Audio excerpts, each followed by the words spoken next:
আল্লাহ তুমি আমার গুনাহগার উম্মতকে বাঁচাও। বিশ্বনবী পাগলের মতো একবার হাউজে কাউসারে যাবেন, একবার সিরাতে যাবেন, একবার পুলসিরাতের দিকে, একবার হাউজে কাউসারের দিকে পাগলের মতো দৌড়াতে থাকবেন। তার কোন গুনাহগার উম্মত যাতে জাহান্নামে ঢুকে না যায়, সেদিন কেউ সুপারিশ করতে পারবে না বিশ্বনবী ছাড়া। কিয়ামতের ময়দানে ওই বিভীষিকাময় সময়ে মুসিবতের কালে মানুষগুলো পাগল হয়ে বিশ্বনবীকে খুঁজতে আরম্ভ করবে। সবাই মিলে বিশ্বনবীর কাছে যেয়ে বলবে, ইয়া রাহমাতাল লিল আলামিন, ইয়া খাতামান নবীন, রাহমাতাল লিল আলামিন।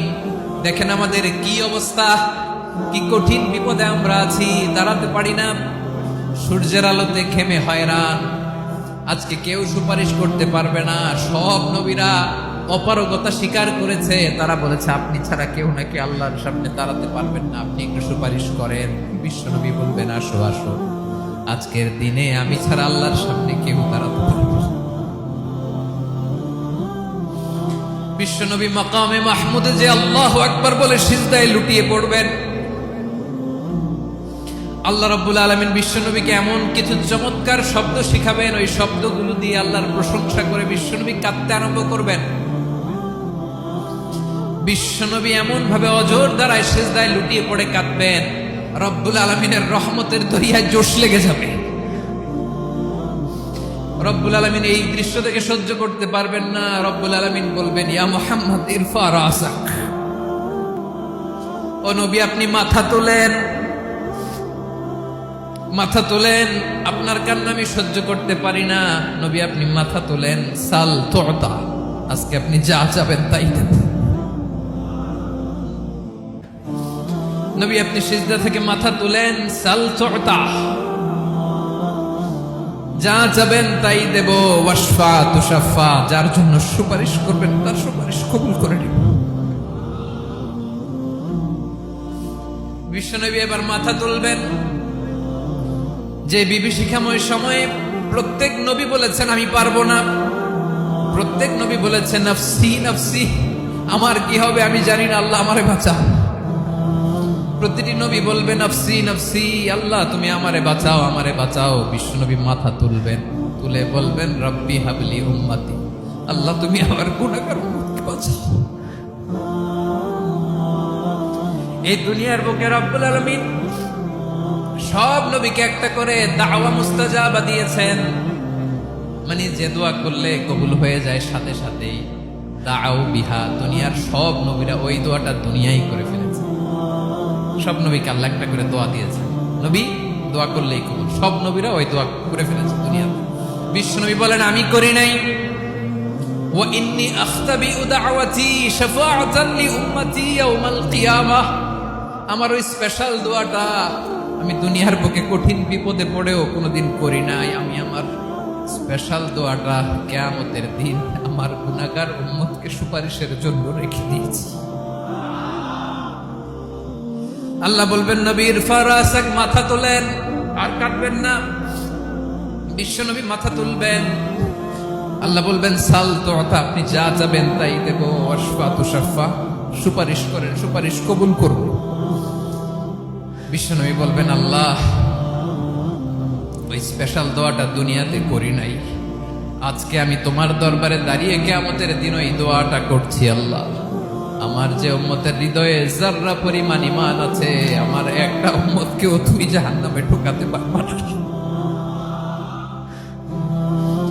বিশ্বনবী পাগলের মতো একবার হাউজে কাউসারে যাবেন, একবার সিরাতে যাবেন, একবার পুলসিরাতের দিকে, একবার হাউজে কাউসারের দিকে পাগলের মতো দৌড়াতে থাকবেন। তার কোন গুনাহগার উম্মত যাতে জাহান্নামে ঢুকে না যায়, সেদিন কেউ সুপারিশ করতে পারবে না বিশ্বনবী ছাড়া। এজন্য 5 নম্বর আল্লাহ বললেন মান যাল্লাযী ইয়াশফাউ ইনদাহু ইল্লা বিইذনিহি, কার সাহস আছে, কার এত বড় বুকের পাটা কিয়ামতের কঠিন দিন আল্লাহর সামনে দাঁড়িয়ে সুপারিশ করবে? কারো ক্ষমতা, কারো ক্ষমতা নাই। বিশ্বনবী সেদিন সিজদায় পড়ে উম্মতের জন্য কাঁদবেন, সবাই কাঁদবে নফসি নফসি, আল্লাহ আমারে বাঁচাও, আল্লাহ আমারে বাঁচাও। বিশ্বনবী বলবেন উম্মতি উম্মতি। বিশ্বনবী আমার জন্য কাঁদতেন, আপনার জন্য কাঁদতেন, আমাদের জন্য সেদিন কেঁদে কেঁদে জাহান্নামের দরজায় দাঁড়িয়ে আমাদেরকে টেনে টেনে জান্নাতে ঢুকাবেন। এজন্যই বিশ্বনবীর ভালোবাসা যেন আমাদের হৃদয়ে ভরপুর থাকে। আমার ভাইয়েরা, প্রতি শুক্রবার বিশ্বনবীর উপরে বেশি বেশি যেন আমরা দুরূদ পড়ি। আমরা যখন বিশ্বনবীর সালাম দেই, দুরূদ পড়ি, একদল স্পেশাল ফেরেশতা আছে যারা বিশ্বনবীর দুধটা নিয়ে সরাসরি বিশ্বনবীর রওজায় যায়, যে বলে অমুকের বেটা অমুক আপনারে সালাম দিয়েছে। বিশ্বনবী নিজ কবরের থেকে নিজেই সালামের উত্তর দেয়। বিশ্বনবীর ভালোবাসা যেন আমাদের হৃদয়ে থাকে, বিশ্বনবীর সুন্নাহ দিয়ে যেন আমাদের জীবনটাকে সাজাই। বলা যাবে ইনশাআল্লাহ? বিশ্বনবীর ভালোবাসা ছাড়া কেউ জান্নাতে ঢুকতে পারবে?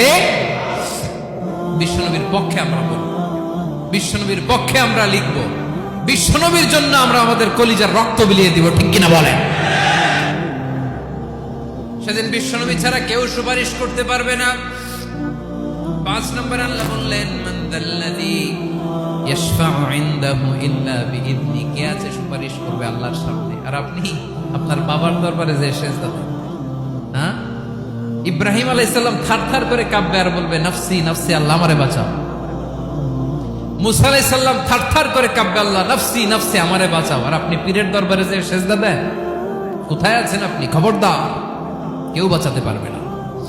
যাকে ইল্লা আল্লাহ যাকে অনুমতি দেন, বিশ্বনবীকে দিবেন, নবীদেরকে দিবেন, এরপরে আল্লাহ তার স্পেশাল ওয়ালিদেরকে, মুত্তাকিনদেরকে, শহীদদেরকে, সিলেক্টেড বান্দাদেরকে দিবেন। কিন্তু কাকে দিবেন, কার জন্য দিবেন, দুনিয়ার কেউ জানে না একজন ছাড়া। তিনি কে? আল্লাহর ওয়ালিদেরকে, নেককার লোকদেরকে আল্লাহ সুপারিশের অনুমতি দিবেন। কিন্তু আপনি যারে মানেন, যার পায়ে সেজদায় লুটিয়ে পড়ে থাকেন, তারে যে আল্লাহ দিবেন, এটার কোনো গ্যারান্টি আছে? কথা বলেন।